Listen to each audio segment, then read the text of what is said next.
आज काठमाडौँको मौसम चाहिँ यति चिसो छ कि कुरै नगरौँ, पुरै पानी आउला जस्तो भएको छ। त्यही भएर मलाई चाहिँ के खाम भन्नुभयो अनि मैले चाहिँ यहाँ चिकन चाउमिनको क्रेभिङ भएको थियो अनि मैले चाहिँ बनाउन थालेँ।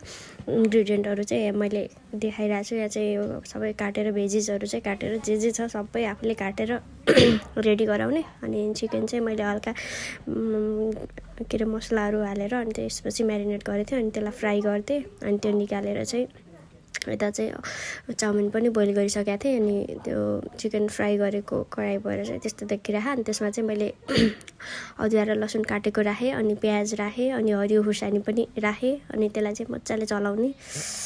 अनि त्यसपछि फेरि चलाउने अनि त्यसमा चाहिँ क्याप्सिकम हालिदिने।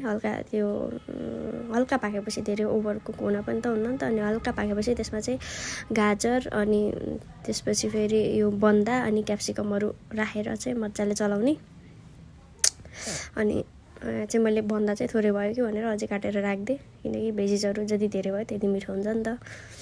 अनि त्यसपछि त्यो राखेर चाहिँ मजाले चलाउने। त्यसलाई चाहिँ चलाएर अनि हल्का कुक भइसकेपछि चाहिँ त्यसमा चाहिँ हल्का मसलाहरू राख्ने। यहाँ चाहिँ मैले चाउमिन मसला राखेँ अनि जिराको धुलो पनि राखेँ, जे मसला छ सबै राखिदिने। अनि त्यसपछि मैले यहाँ भिडियोमा खिच्न चाहिँ बिर्सेछु। अनि यो चाहिँ सोया सस राखिदिने। अनि त्यसपछि यो चाहिँ चिल्ली पेस्ट हो, चिल्ली पेस्टलाई पनि राखिदिने। घरमा जे छ सब के मिठो हुन्छ सब राखिदिने के। अनि यो त्यो राखेर मजाले चलाउने। अनि यो चाहिँ चाउमिन अनि त्यसलाई मजाले चलाइसकेपछि चाहिँ चाउमिन राखिदिने।